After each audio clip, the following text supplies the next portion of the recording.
Hey guys, so a few days ago on October 24th, I turned 18 and I want to share with you some lessons that I've learned throughout the year. Hope you enjoy it!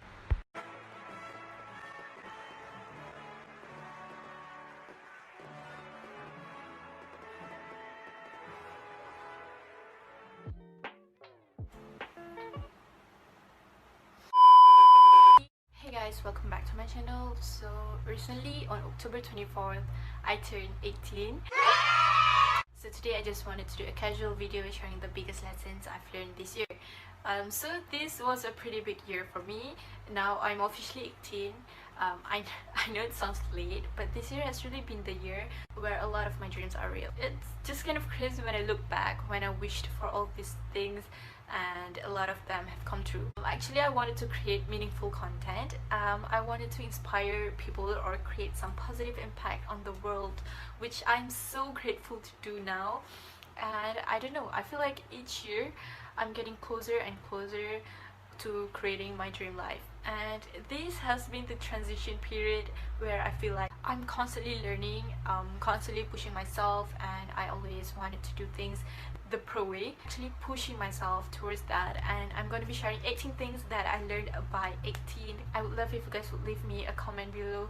Not necessarily a thing for every year of your age, but just something you've learned over the past year. Share that with me so we can all learn from each other. And also, if you all want to give me a little birthday gift, you can follow me on Instagram or subscribe to my channel. It will be a huge birthday present if you followed me on there. Links are below. So number one is to spend money on experiences, not things you like. So basically over the past year, I've just like acquired so many like new possessions, mainly just clothes. Yeah, I think I've just been learning the difference between want and need. A desire of new clothes and new possessions isn't really there anymore. I would rather just spend money on experiences. The past year I spent a lot of money on both, so at least we can cut out one or two. My next one, and this is something I've also kind of known, but that I was just reminded of this past year, is that you'll make friends in the most unexpected situations. If you're just open to it and just be reminded that God really in the details, and you never know when He's gonna pull a fast one on you and yeah, introduce you to someone that could be a great friend. And the moral of the story is never be closed off for making new friends, I guess. Number three is that your thinking really does shape your attitude and your well-being. Over the past year, I'm just completely stopped. An insecure thought or like a negative thought or like just something that has like no good can come from that thought, and it's like pops in your head. I've sort of just like not to do like those midnight blue thing. I don't know, I've been actively not thinking about things that I don't know, like have no way of enhancing my life. You know what I mean, right? Number four, whatever down for this one, is don't be someone who questions how things might be different. Basically trying to get at is that if you're constantly wondering if a decision you made is the right one, then we're gonna have no base whatsoever with that decision, because nothing, you will never be able to move forward with anything or look towards the future. If you're trying to look both towards the future and towards the past and like wonder if what you did was right, or wonder if you should still change that thing, so that kind of questioning of the choices or just anything along those lines does nothing but cause unrest and whatever. Just choose to go with it, okay? So number five, you are in control of the way you feel. Lately, I've been feeling more lighthearted, more joyful, and not taking life so seriously. I think that is something that comes with age, as you realize that things are not as important as you think they are. Life is like kind of game, you know, and it should be fun, even though there are challenges and obstacles that come along the way. I think ultimately my goal in life is to have fun, and honestly my purpose statement is be kind, have fun, create beautiful and meaningful things. So I've been learning to be more light in everyday life, and if something doesn't go my way, I learn to just shrug it off, laugh about it, and then try to see the situation from another angle. Like, what's funny about that, or what's good come out of this negative situation. And it's all about becoming aware of, hey, if I'm feeling sad, I can change it.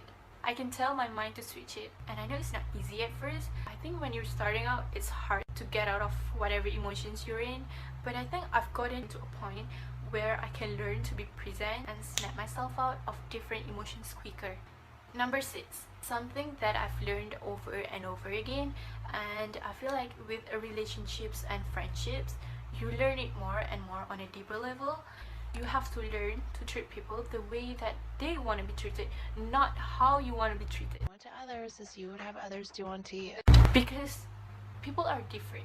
You have to understand people so deeply that you know what they would want, not what you would want. Because everyone is different. You can't expect that they want the same thing that you want. And I don't know if you guys have heard of the 5 love languages.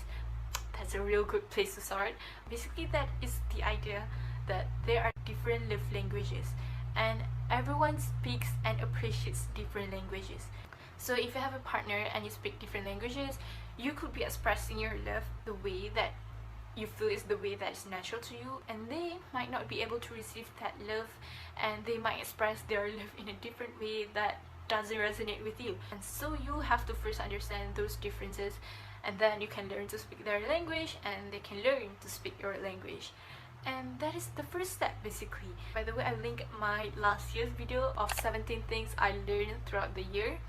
But even aside from the 5 love languages, people have different motivations, different things that trigger their motivations. For some people, you have to be harder on them, and for some people, you have to be more gentle with them. And some people are motivated when you don't believe in them. They're motivated when you doubt in them. Have you ever encountered that kind of people? Like, you can't do this, you can't do that. And then other people, if you doubt them and you don't believe in them, it crushes them. And for those people, you have to really nurture them and be gentle and push them in a very encouraging, loving and positive way as possible. Number 7, some people are just always going to be negative people unless somebody really believes in cutting people out of my life. I mean, unless they're, completely psycho. She's just such a freak. But when it comes to those really negative friends you obviously care about, I definitely believe in distance. And unfortunately, people who complain and need to be distanced, it doesn't mean you care about them less, but you also just can't have people constantly turning you up and putting you down all the time, either every step. Number 8, money is just a tool, and it is something that makes you more of who you are. Actually, I was inspired by the book You Are a Badass at Making Money by Jen Sincero, and it really reshaped my thinking around money. To be honest, guys, in my first few years after graduating from high school and starting this YouTube channel, I didn't have that positive relationship with money. I always said things like, I don't want to make money, I don't care about money, so I want to make my own things. I want to make art, and I saw it as mutually exclusive. And in reality, money does makes you more of who you are. What I'm trying to say is, money is just a tool. So money doesn't have this negative connotation, because I think a lot of us are raised with this belief that money equals greed or money is evil, and I certainly had a little bit of those thoughts as well. It's just naturally ingrained in me, and for me it was, you choose money or you choose art. And now I realize it can be one in the same, and having more money and more resources will allow you to create more of what you want to create. You'll have more resources to create higher quality of art, and you'll have more resources to do whatever it is you want to do. So when I say money makes you more of who you are, if you're a stingy or a greedy person, no matter how much money you make, you're still gonna be a stingy and greedy person. And if you're a generous and kind person, then more money will allow you to be more generous and more kind. So I think that kind of changed my mindset, and I think this was the year where I really started attracting more money to myself. Because previously, I think I probably blocked money from coming in, I was struggling, and this is the year I just started allowing money to come into my life and not just trash this transaction thing, just see money as a tool and as a resource for me to do more good in the world. Alright, that is all guys for today's video. I'll see you guys in the next video. Bye. I was hanging with you and then I realized I didn't think it was true. I was surprised when I found out I'd fallen for you.